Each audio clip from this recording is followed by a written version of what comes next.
Evangelho de Jesus. Ensinamentos que iluminam, semeando o amor e paz no solo dos corações.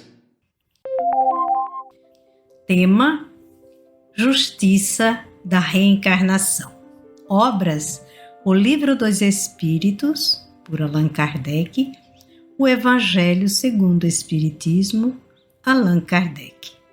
Primeiramente, importante compreender o significado da palavra reencarnar. O que é reencarnar? É o renascer do espírito imortal em novo corpo. Através das vidas sucessivas, o espírito adquire maior conhecimento e se eleva em moralidade. A cada nova existência, despojando-se das mazelas, realizando a autotransformação pelo desenvolvimento de virtudes, promove o progresso individual e coletivo. Marta Antunes, uma das diretoras da FEB, em seu artigo Necessidade da Reencarnação, disponível este artigo no site da Federação Espírita Brasileira, ela oferta este esclarecimento. A ideia da reencarnação é muito antiga, fazendo parte da tradição cultural e religiosa dos povos que constituem a humanidade terrestre. Não foi inventada pelo Espiritismo e foi confirmada por Jesus em seu diálogo com o fariseu Nicodemos. Abre aspas. Na verdade te digo que aquele que não nascer de novo não pode ver o reino de Deus. Fecha aspas. Está no Evangelho de João, capítulo 3, versículo 3. Para melhor compreendermos sobre justiça, causa e efeito, é fundamental esta conscientização.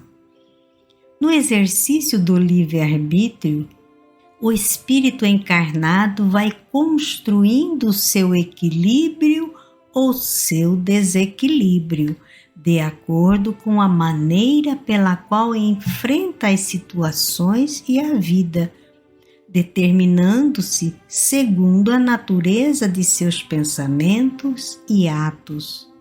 Esclarecem os espíritos superiores que o homem tem a liberdade de pensar, igualmente a de obrar. Sem o livre-arbítrio, o homem seria uma máquina. Este esclarecimento se encontra na questão 843 de O Livro dos Espíritos. Nessa mesma obra, na terceira parte, no capítulo Leis Morais, no item Lei de Liberdade, os espíritos superiores apresentam valiosos esclarecimentos sobre este assunto livre-arbítrio.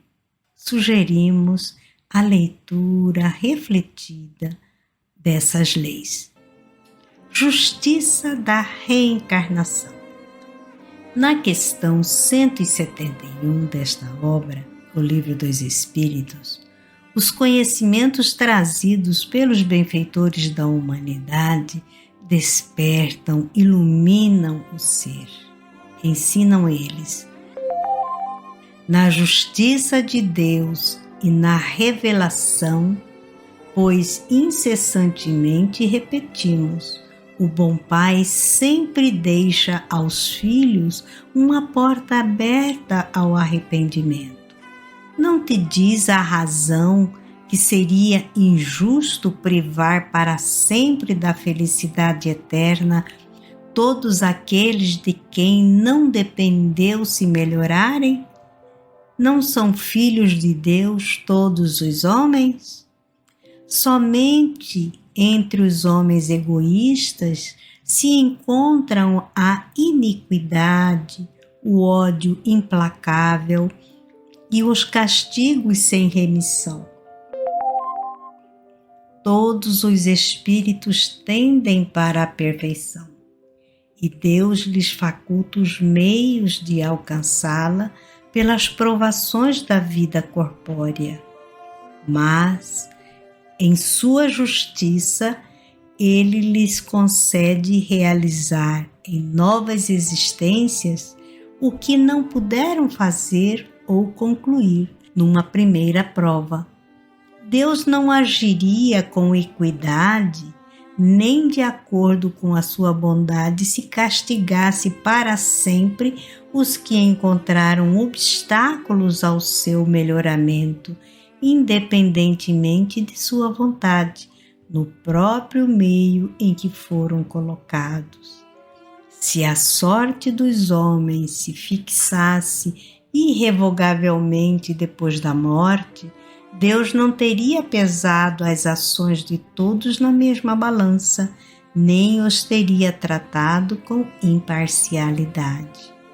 A doutrina da reencarnação, isto é, a que consiste em admitir para o homem muitas existências sucessivas, é a única que corresponde à ideia que fazemos de justiça de Deus.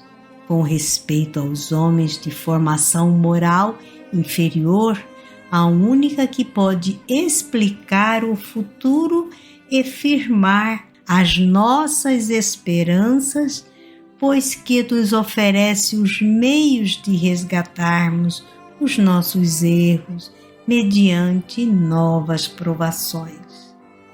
O homem que tem consciência da sua inferioridade aure na doutrina da reencarnação uma esperança consoladora.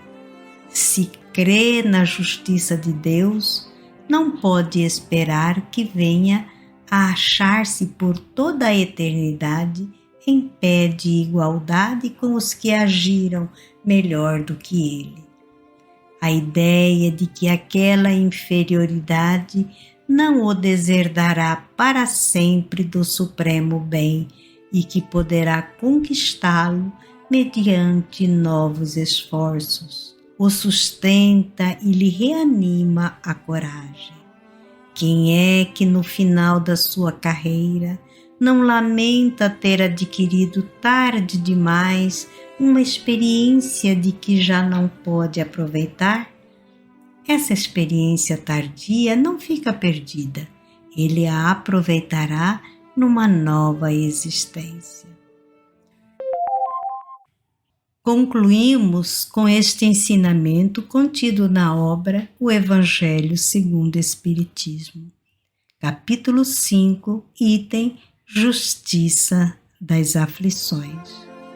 Sendo Deus soberanamente bom e justo, não pode agir caprichosamente, nem com parcialidade.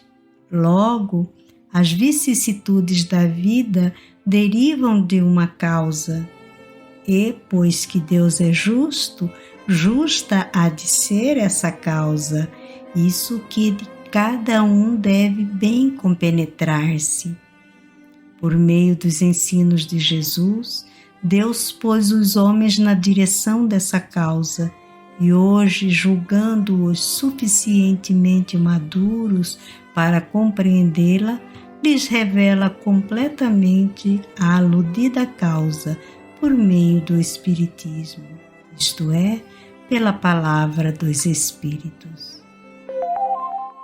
Muita paz, muita luz, com as bênçãos de Jesus e Maria Santíssima, a nos inspirar e nos auxiliar no entendimento como vivenciar as circunstâncias da vida, em sintonia com as leis de Deus, com os ensinamentos de Jesus.